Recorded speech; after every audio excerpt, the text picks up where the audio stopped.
పాత్రికేయ సోదరులందరికీ నా హృదయపూర్వక నమస్కారం. ప్రత్యేకించి ఎన్డీఏ గవర్నమెంట్ ఫామ్ అయిన తర్వాత గౌరవ ముఖ్యమంత్రి చంద్రబాబు నాయుడు గారి నాయకత్వంలో నేను అటవీ శాఖ బాధ్యతలు తీసుకున్నాక, పర్యావరణ బాధ్యతలు తీసుకున్నాక ముందుగా రెడ్ శాండర్స్, ఎర్రచందనం స్మగ్లింగ్ ఒకటి ఇది నా దృష్టిలో ఉంది. గత 14 నుంచి 19 వరకు ఒక విధానంలో ఉంటే 19 నుంచి 24 వరకు చాలా విపరీతమైన ఎర్రచందనం స్మగ్లింగ్ జరిగింది. అంటే ఉదాహరణకి ఒక సంవత్సరం అటు ఇటుగా, అంటే ఇది మీ దృష్టికి తీసుకురావడానికి, పొద్దున డిపోలోకి వెళ్తే నేను అక్కడ ఉన్నది దాదాపు 2,60,60,000 దొంగలు ఉన్నాయి, ఎర్రచందనం దొంగలు. అంటే కనీసం 2 దొంగలైనా కలిపి ఒక చెట్టు అనుకుంటే ఈ 5-6 సంవత్సరాల్లో 1,30,000 ఎర్రచందనం చెట్లు అడ్డగోలుగా నరికేశారు. ఇది మనకి ఆన్ రికార్డు మనకు ఉంది ఇప్పుడు. సో నేను మిగతా అధికారులందరితో మాట్లాడుతున్నప్పుడు దీని విలువ ఎంత ఉండొచ్చు అంటే, యాజ్ ఆన్ నౌ మార్కెట్లో ఇప్పుడున్న 40 లక్షల టన్ను అనుకుంటే, మెట్రిక్ టన్ను అనుకుంటే, దాదాపు 2,000 కోట్ల నుంచి 5,000 కోట్లు ఇప్పుడు మనకు ఉన్నది. అసలు ఇది పట్టుకున్నది ఎంత ఉంటుంది అంటే, దీనికి కనీసం 2 నుంచి 3 దాకా ఉంటుంది అనేది ఒక అంచనా కింద మన అధికారులు చెప్తా ఉన్నారు. సో దీన్ని బట్టి మీరు అర్థం చేసుకోవచ్చు, ఒక క్లోజ్ టు ఒక 8,000 to 10,000 crores వర్త్ ఎర్రచందనం ఇక్కడ స్మగ్లింగ్ చేయబడింది. సో నేను ఛార్జ్ తీసుకున్న తర్వాత ముందస్తుగా ఏం చేసాం, ఏంటి ఇష్యూస్ ఉన్నాయంటే, మేము కర్ణాటక రాష్ట్రానికి వెళ్ళి మాట్లాడుతున్నప్పుడు, అంటే ఎంత అలసత్వంతో ఉన్నాం అని చెప్పడానికి 140 కోట్ల ఎర్రచందనం దొంగలు కర్ణాటక అటవీ శాఖ అధికారులు స్వాధీనం చేసుకున్నారు. దాన్ని వాళ్ళు అమ్మేశారు. అది నేను కుంకి ఏనుగుల కోసం వెళ్ళి వాళ్ళతో ఇంటరాక్షన్లో వాళ్ళు థ్యాంక్స్ చెప్తున్నాను, మీకు థ్యాంక్స్ చెప్పాలి, మాకు మీ వల్ల మాకు 140 కోట్లు మా అటవీ శాఖకి వచ్చినాయి అని. ఏంటి వచ్చినాయి అంటే, మీరు కొట్టేసిన ఎర్రచందనం, మీ స్మగ్లర్లు కొట్టేసిన ఎర్రచందనం దొంగలు మేము ఇక్కడ పట్టుకుని దాన్ని వేలం పాటలు అమ్మేసి మాకు 140 కోట్లు వచ్చిందని. అంటే దీనికి అప్పుడున్న మంత్రులు కానీ ఒక్కరు కూడా బాధ్యత తీసుకోలేదు ఈరోజు. దాన్ని పొలిటికలైజ్ చేయడానికి కూడా పెద్ద ఎక్కువ మాట్లాడే దాని గురించి, ఎందుకంటే జరిగిపోయిన దాని గురించి మనం ఏం చేయలేం, కానీ ఏం కరెక్షన్స్ చేయాలి భవిష్యత్తులో అనే దాని మీద ఉంది. దీంట్లో కూర్చోబెట్టి ఎస్పీ సుబ్బారెడ్డి గారి నేతృత్వంలో టాస్క్ ఫోర్స్ పనిచేస్తూ ఉంది, రెడ్ శాండర్స్ని ట్యాకిల్ చేసే టాస్క్ ఫోర్స్. దీని గురించి కూర్చోబెట్టి అటవీ శాఖ అధికారులతోటి కానీ అండ్ టాస్క్ ఫోర్స్ అధికారులందరితో కూర్చోబెట్టి 5 జిల్లాల ఎస్పీలతో కూర్చొని మాట్లాడాము. ఇప్పుడు దాకా ఒక రివ్యూ మీటింగ్ చేసాం. అంటే ఈ మీటింగ్ తాలూకు ఇంటెన్షన్ ఏంటంటే, ఎంత స్మగ్లింగ్ జరిగింది, ముందు ఎంతసేపు ఎర్రచందనం జరిగింది, ఎర్రచందనం స్మగ్లింగ్ జరిగింది అని, ద వాల్యూమ్ ఆఫ్ స్మగ్లింగ్ ఎంత ఉంది, ఎన్ని దొంగలు ఉన్నాయి మీరు ఊహించుకోండి. 2,60,000 దొంగలు అంటే 1,30,000 పచ్చని చెట్లు ఇప్పుడు ఈరోజు మన కొట్టేస్తే వచ్చినాయి.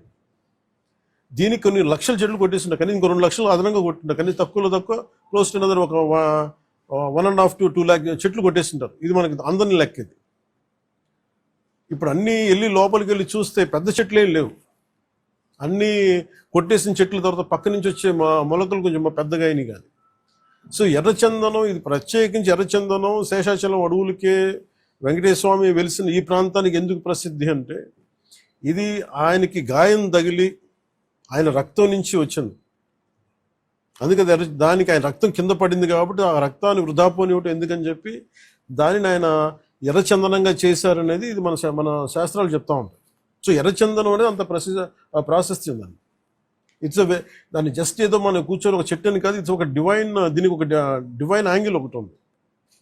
సో ఇవన్నీ దృష్టిలో పెట్టుకుని మనం కాపాడుకోవాల్సిన అవసరం, ఎందుకంటే ఒక్కొక్క చెట్టు ఇట్ క్రియేట్స్ ఒక బయోడైవర్సిటీ, ఒక ఎకో సిస్టమ్ క్రియేట్ చేస్తుంది. కానీ ఇటు అడ్డగోలుగా వీళ్ళు డబ్బుల కోసం అడ్డగోలు ఖర్చు పెట్టేస్తే, ఇష్టారాజ్యంగా చేస్తే అసలు ఎవరు ఏమి చేయలేరు అనుకున్నప్పుడు రాగానే గౌరవ ముఖ్యమంత్రి చంద్రబాబు నాయుడు గారు రాగానే మేము ప్రత్యేకించి మేము పట్టుకుని లా అండ్ ఆర్డర్ ఒకటి, రెడ్ శాండర్స్ మటుకు we have to firm hold తీసుకోవాలి, ఫర్మ్ స్టాండ్ తీసుకోవాలని నిర్ణయించుకుంది. తీసుకున్న తర్వాత మన టాస్క్ ఫోర్స్ని ఏర్పాటు చేయడం జరిగింది. ఆ టాస్క్ ఫోర్స్లో కూడా ఇప్పుడు దాకా నేను ఎప్పుడైతే తమిళ మన కర్ణాటకకి వెళ్ళానో, కర్ణాటక అటవీ శాఖ మంత్రి గారిని కానీ గౌరవ ముఖ్యమంత్రి సిద్ధరామయ్య గారిని కానీ నేను అడిగింది ఏంటంటే, వీళ్ళ స్టేట్ టు స్టేట్ ఒక కోఆపరేషన్ కావాలి, మాకు ఒక అండర్స్టాండింగ్ లేదు, లెటర్ ఆఫ్ అగ్రిమెంట్ లేదు, లెటర్ ఆఫ్ అండర్స్టాండింగ్ లేదు. ఎందుకంటే నేపాల్లో మన ఆంధ్రాకి చెందిన ఎర్రచందనం అక్కడ దొరికితే, ఎర్రచందనం మేజర్లీ ఆంధ్ర, ముఖ్యంగా మన శేషాచలం అడవులు, ఇక్కడ దొరికింది నేపాల్లో పట్టుబడితే, అది కూడా కొన్ని 100 కోట్లు పట్టుబడితే, నేను ఛార్జ్ తీసుకోగానే ఫస్ట్ పెట్టిన ఇది సంతకం ఏంటంటే అక్కడి నుంచి తీసుకురావడం. అంటే అది ఏముందంటే కంట్రీకి అండర్స్టాండింగ్ ఉంది. అంటే వేరే కంట్రీలో ప్రొడ్యూస్ అయిన ఉత్పత్తి అయినది ఏదైనా సరే అక్కడ దొరికితే అది మేము తిరిగి తీసుకురావచ్చు అనేది, అది ఒక ఇంటర్పోల్లో లేదంటే ఒక బిట్వీన్ కంట్రీస్ ఉన్న ఒక అండర్స్టాండింగ్ ఉంది.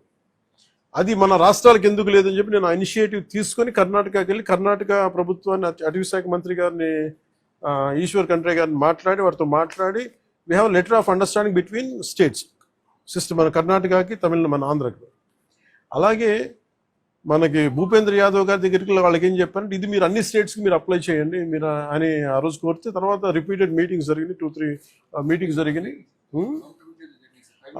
5 మీటింగ్స్ తర్వాత నౌ అగ్రిమెంట్ అంటే ఏ స్టేట్లో ఆంధ్రప్రదేశ్ తాలూకు ఎర్రచందనం దొరికినా కానీ మనకి ఆ స్టేట్ మనకు తిరిగి అప్పగించేస్తుంది. అది ఎన్డీఏ ప్రభుత్వం తీసుకొచ్చిన ఇనిషియేటివ్. సో దాని ద్వారా ఎస్పీ గారు తన టాస్క్ ఫోర్స్ నిపించి ఎంతమందిని సార్ మనం can you give the details? లేదు అంటే మిగతా రాష్ట్రాల్లో ఎంత పట్టుకున్నాం కదా, ఒక కెన్ని కేసులు క్లోజ్ టు రీసెంట్గా సార్ గుజరాత్ రాష్ట్రము, తర్వాత ఢిల్లీ, కర్ణాటక, తమిళనాడు రాష్ట్రాల నుంచి దాదాపుగా ఈచ్ రాష్ట్రం నుంచి 4 to 5 tons ఆఫ్ ఎర్రచందనాన్ని మనం సీజ్ చేసి మళ్ళీ వెనక్కి తీసుకురావడం జరిగింది సార్. దాదాపు ఒక 30-40 crores ఉంటుంది కదా, 25 to 30 crores. 25 to 30 crores ఉంటుంది. At the same time 149 persons other states ఏంటి, అదర్ స్టేట్ అఫెండర్స్ అందరినీ కూడా NBWC ఎగ్జిక్యూట్ చేసి అరెస్ట్ చేయడం జరిగింది సార్. తర్వాత ఈ మధ్యకాలంలో మనం టాస్క్ ఫోర్స్ 83% కన్విక్షన్ని మనం రీచ్ అవ్వడం జరిగింది సార్. అలాగే ప్రత్యేకించి ఉమ్మడి కడప జిల్లా ముఖ్యంగా 2-3 జోన్స్లో చాలా విపరీతంగా జరుగుతుంది. అంటే అది చాలా అసలు విలువైన వుడ్, అది అసలు ఆ సిస్టమ్ అంతా ఆ అడవికి చాలా అవసరం. అది ఒకటి నేను గవర్నమెంట్ మన డిపార్ట్మెంట్ ఫారెస్ట్ డిపార్ట్మెంట్ అధికారులతో కూడా చెప్పింది ఏంటంటే, మొన్న రివ్యూ మీటింగ్లో కూడా ప్రత్యేకించి పేషి నుంచి నేను మాట్లాడుతుంది, ఎర్రచందనం ఏదైనా సరే మిగతా అవసరాలకు కావాలంటే తోటల్లో పెంచుకోవచ్చు, ఫార్మ్స్లో పెంచుకోవచ్చు, మేబీ అది వాళ్ళు వాడుకోవచ్చే. కానీ ఇది మటుకు ఈ అడవులకే పరిమితం అయిన వాళ్ళు, ఎందుకంటే ఈ ఎకో సిస్టమ్ని, ఈ బయోడైవర్సిటీని కాపాడేది మొక్క. సో అందుకని దీని మీద ప్రత్యేకించి మేము శ్రద్ధ తీసుకుంటా ఉన్నాం. ఈ ప్రత్యేకించి ఈ మీడియా మీకు ఈ మీడియా సమావేశం నుంచి నేను చెప్పదలుచుకుంది ఏంటంటే, to all the red sander smugglers, 4 కింగ్ పిన్స్ని ఐడెంటిఫై చేశారు. వాళ్ళని ఎలా పట్టుకోవాలి, ఏం తీసుకురావాలంటే దాని మీద చెప్పేవి కాదు కాబట్టి అవి టాస్క్ ఫోర్స్ కానీ state police and with help of forest department దాన్ని తీసుకెళ్తారు ముందుకి. కానీ రెడ్ శాండర్స్ ఇది వెంకటేశ్వర స్వామి గాయం నుంచి పుట్టిన చెట్టు. ఇది సెంటిమెంటల్గా దయచేసి దీన్ని శేషాచలం అడవుల్లోని ఎర్రచందనాన్ని దయచేసి ఎవరు కొనగండి. That's my first appeal. 2, ఎవరైనా సరే ఉపాధి లేక మీకు ఏదైనా కొట్టేస్తుంటే కన్సర్న్ కలెక్టర్ దగ్గరికి వెళ్ళండి, లేదా కన్సర్న్ లీడర్స్ దగ్గరికి వెళ్ళండి. స్థానికంగా ఇక్కడ ఎవరన్నా కూర్చోబెట్టి సహాయపడి దానికి ఏదైనా ఆల్టర్నేట్ ఎంప్లాయ్మెంట్ చేస్తాం తప్ప దయచేసి మీరు ఎర్రచందనం చెట్లలో నరికివేతలు మీరు పాల్గొనకండి. అలాగే మిగతా రాష్ట్రాల నుంచి వచ్చే వాళ్ళకు కూడా ఒక అవేర్నెస్ క్యాంపెయిన్ స్టార్ట్ చేస్తాం, తమిళనాడులో కానీ మిగతా చోట్ల నుంచి కానీ. ఆ క్యాంపెయిన్లో కూడా దయచేసి మీరు ఇక్కడికి వచ్చి దీన్ని మీరు కేసులో ఇరుకోవద్దు, అది చాలా ఫామ్గా చెప్తా ఉన్నాం. ఎడ్యుకేట్ చేస్తున్నాం, అవేర్నెస్ ప్రోగ్రామ్స్ ఇస్తూ ఉన్నాం, ఇవన్నీ. అలాగే నేను అడుగుతున్నా, it's also create law and order problems. అది ఎలా చేస్తున్నారంటే, వీళ్ళు నరికి దొంగలు తీసుకెళ్ళిపోతున్నప్పుడు వీళ్ళని ఆపాలనుకున్నప్పుడు వీళ్ళు లైసెన్స్ ప్లేట్ లేని కార్లు కావచ్చు, లేదంటే అసలు ఇంజిన్లో కూడా చాసెస్ మీద నెంబర్లు చెడిపేసి దొంగతనం చేసిన కార్లు, అది ఒక చాలా క్రమబద్ధీకరణతో జరుగుతుంది, చాలా మెథాడికల్గా జరుగుతుంది. సో వీళ్ళకి మేమేం చేసుకున్నామంటే, 1 సింపుల్ వార్నింగ్ అందరికీ ఇస్తుంది, ముఖ్యంగా రెడ్ శాండర్స్ అందరికీ కూడా. రెడ్ శాండర్స్ని ఎవరైతే సపోర్ట్ చేస్తున్నారో, మీరు స్మగ్లర్స్ కావచ్చు, కొట్టేసే వాళ్ళు కావచ్చు, కింగ్ పిన్స్ కావచ్చు. It's a very firm warning to you all.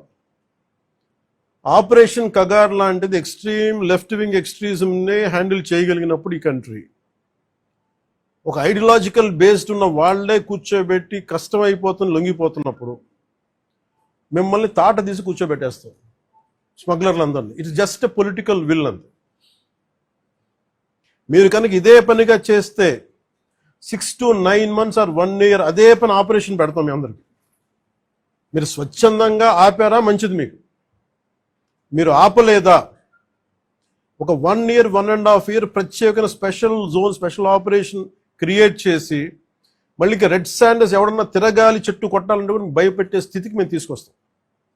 Major మీకు ఒక యాక్ట్ ఉంది, ఎవరన్నా సరే రెడ్ శాండర్స్ చెట్లు కొడితే వాళ్ళ ఆస్తులను కూడా సీజ్ చేయొచ్చు. ఆ అమెండ్మెంట్ ఆల్రెడీ చేస్తుంది ఫారెస్ట్ యాక్ట్.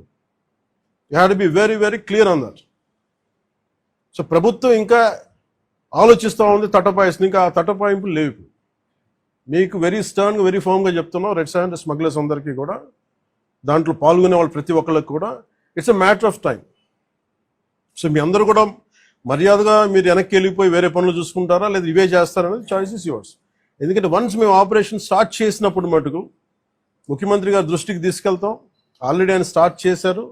ఇవన్నీ కాకుండా మేము బోల్డ్గా నరికేస్తాం, మమ్మల్ని ఎవరు ఆపర్ ఏం చేయరంటే ఇది ఒక ఎన్డీఏ గవర్నమెంట్, గుర్తుపెట్టుకోండి.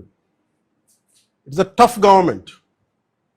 ప్రజల వెల్ఫేర్ ఎంత కోరుకుంటుందో, పర్యావరణాన్ని ప్రకృతిని మీరు విధ్వంసం చేసి ఎర్రచందనాన్ని అడ్డగోలుగా మీరు నరికేసి మీకు కనిపించేది ఈరోజు వెళ్ళి చూస్తున్న 160,000 ఎర్రచందనం చెట్లు నరికేసి ఎన్ని వేల కోట్లు డబ్బులు చేసుకున్నారు. ఎవరిని మేము వదలం. ఇది మేము ఛాలెంజ్గా మీరు తీసుకొని మీరు చేస్తారంటే సంతోషంగా తీసుకోండి, ఆ కాన్సిక్వెన్స్ మీరు ఫేస్ చేద్దరు. ఇది చెప్పడానికి మీ అందరికీ పాత్రికేయ సోదరులందరికీ తెలియజేస్తాం. Thank you sir. Jai Hind sir. Courts ద్వారానా సార్? కోర్ట్స్ ద్వారా అన్ని పనిష్మెంట్స్ ఉన్నాయి సార్ క్లియర్గా. నేను అనేది అంటే ఫస్ట్ ప్రైమరీగా ఏం చేయాలి sir? The biggest thing is మన ఇంట్లో మన పెరట్లో నుంచి వెళ్ళిపోతున్నప్పుడు ముందు మన పెరట్ని మన బార్డర్స్ని రక్షించుకోవాలి ఫస్ట్. వెళ్ళిపోయిన తర్వాత పోర్ట్లు వెళ్ళక ముందు మన కంట్రోల్లో ఉండగా మనం ఆపడం ఫస్ట్ ప్రయారిటీ కింద పెట్టాను. అదే మీరు అన్న మాట డిస్కషన్కి వచ్చింది. వేరే స్టేట్లతో మాట్లాడటం, నేను కర్ణాటక వెళ్ళి మాట్లాడగలను, తమిళనాడుతో వెళ్ళి మాట్లాడగలను, లేదంటే ఎస్పీ గారు మొన్న టాస్క్ ఫోర్స్ వాళ్ళు వెళ్ళి గుజరాత్ నుంచి పట్టుకొచ్చారు, సీజ్ చేశారు, ఢిల్లీ నుంచి సీజ్ చేశారు. ఇవన్నీ చేయొచ్చు, కానీ వాటన్నిటికంటే ముందు అసలు ఇక్కడి నుంచి ఒక మొక్క కూడా కొట్టకుండా ఉండి. ఎందుకంటే రాజస్థాన్లో వైష్ణవైట్స్ ఒక చెట్టు కొడితే దానికి ఒక యుద్ధాలు జరిగినాయి. సో అలాంటి నేను కోరుకున్న స్థానికంగా శేషాచలం అడవుల్ని మనకి వెంకటేశ్వర భక్తులందరూ కూడా మీరు కాపాడుకోవాల్సిన అవసరం. ఒక్క చెట్టును కూడా కొట్టకుండా చూసుకోవాలి. నిజంగా అది మీ భవిష్యత్తులో ఫర్నిచర్కి ఏదైనా కావాలనుకున్నప్పుడు చాలా చోట్ల ఫార్మ్స్లో పెరుగుతుంది. దయచేసి మీరు దాన్ని పెంపొందించేలా చూసుకోండి తప్ప దయచేసి శేషాచలం అడవుల్లో ఉన్న ఎర్రచందనాన్ని దయచేసి ఎవరు కొనొద్దు. దయచేసి దాన్ని ఎంకరేజ్ చేయండి. Thank you sir. Mind Media, the voice of India.